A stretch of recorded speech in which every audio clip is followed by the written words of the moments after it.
Hello, everybody. Welcome back to another episode of Mostly from Scratch. I am your host, Mr. Munchies, and in this episode, I am doing a Navajo fry bread recipe review. Now, before I get into the review, I want to just give you a little rundown of why I decided to do this one. Now, I was watching this video. I came across it yesterday, and the title really didn't catch me at first because I have fried dough in the past. But it was the word Navajo that made me think, okay, well, maybe this is a little different. So I did watch the video, and they said one word in there that made me think, okay, I got to try this. Now, I don't eat at Taco Bell a lot. I usually maybe once a year, and that's only if they come out with something new, like the Crunch Wraps or the Dorito flavored taco shells. So in this video, when she was describing what it was like, she said a chalupa. Now, when Taco Bell came out with the chalupas, I tried those, and I fell in love with the shell because it was soft, it was chewy, it was kind of airy. So that was the main reason why I wanted to give this a try, because I had searched online for what they call copycat recipes and tried to find a recipe for the chalupas or the gorditas, whatever you want to call it, and couldn't come up with anything. It was always some kind of flat bread. So with that being said, let's get into the review here. Now, I'm going to go over the list of ingredients first. I always try to do the recipe exactly the way they do it on their video, so I can give a 100% total review on this and get it exactly the way they did it. So the ingredients were 2 cups of all-purpose flour, 3 teaspoons of baking powder, 1 teaspoon of salt, 1 tablespoon of lard. Now, she said lard in her video, but in her written description it said shortening. So I just went with the lard because I actually never used lard before. And then 1 cup of room temperature milk. Process is, of course, always put your dry ingredients together first, your flour, powder, salt. Mix those together, put your lard or shortening in, cut it in with a fork or a pastry cutter if you have it, and then add your warm milk or room temperature milk and mix it together. Now, it did come out a very sticky dough. I did have to, as I was kneading it out, mix the dough together, turn it out on the counter and start kneading it. And as I was kneading it, it probably picked up at least a 1/4 cup, if not a 1/3 of a cup more flour in the kneading process. I kneaded it for about 3 minutes till it became smooth. And then, although she didn't state in her video, I did watch some other videos about this recipe, and everybody let it rest for about 20 minutes. So I let it rest for about 20 minutes, and this is the dough that we had. This is the results of the dough. So it's still kind of sticky. It does have some elasticity to it. It's a good stretchy dough, and that's because we added the fat to it. Okay? Alright, in her video, she rolled it out. She grabbed a wad about that big. That's what it looked like anyway. It's about the size of a golf ball. Alright? Threw it out on a flour counter and rolled it out probably to about the thickness of, I would say, a slice of American cheese, and then fried it. She didn't give a temperature on the oil, but I fried mine at 350 degrees in oil. And this is what we came up with, or ended up with. Nice golden browns. Get a close-up on this. It's very puffy.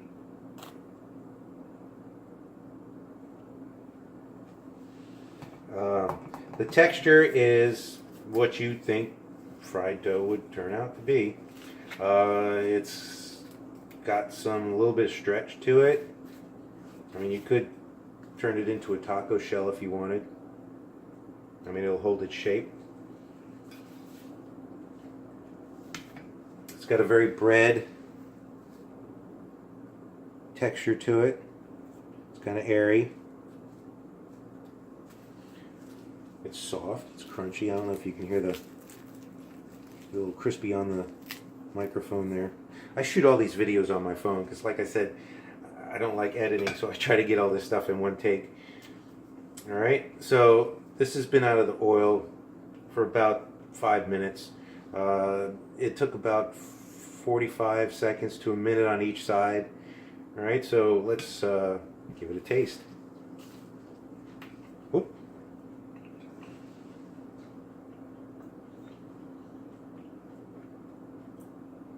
Okay, it tastes very oily.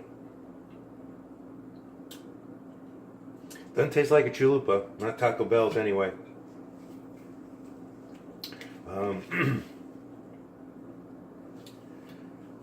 Let's get a little puffier piece here.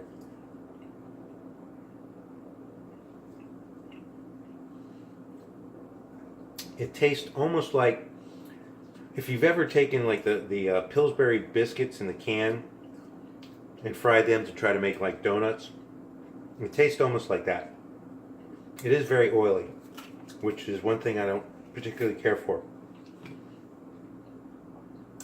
It's okay. I might play with this recipe and maybe try to change it up a little bit. Now, I did make another one, excuse me,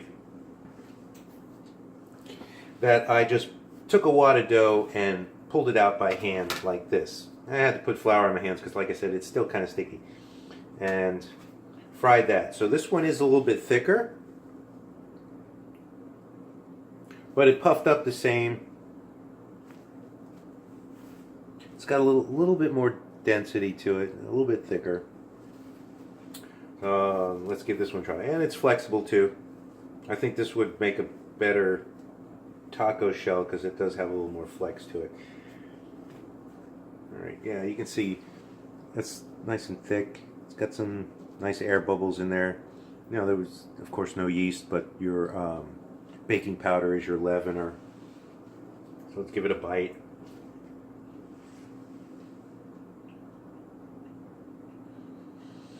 I like it when it's thicker, a little bit thicker. I think I'll make another one even a little bit thicker than that and give it a try. It's still kind of oily and just kind of tastes doughy, floury. I might try this with some bread flour. It's okay. All right, that's enough of that. So, give it a try. Let me know what you think. I did come across several other recipes, basically the same thing but done in a little bit different way. Some people used water. There was one that did use yeast, and I think I'm going to give that one a try. Although it's regular flour, but they did use yeast in it. And I had to transpose it because they were using like 5 pounds of flour, so I transposed it down to 1 pound of flour and, you know, transpose all the ingredients in that. And I'm going to give that a try. But if you'd like to see a video on me comparing the several different types of recipes of this, leave a comment in the comment section below, and I will do that. You know, it's like if you've seen the video I did on the 2-ingredient biscuit recipe, I did a couple of different styles of that. I tried a couple of different things in that and got different results. So I'm thinking that maybe I'll try something different with this, try the different recipes, get some different results, see which one comes out the best. Also too, I might add some seasoning or something to it. Taco Bell probably does that. You know, maybe something, once it's done, they season it with something. But I think that'll do it for this episode. As always, please share this with everybody on your contact list. That means more to me than anything else.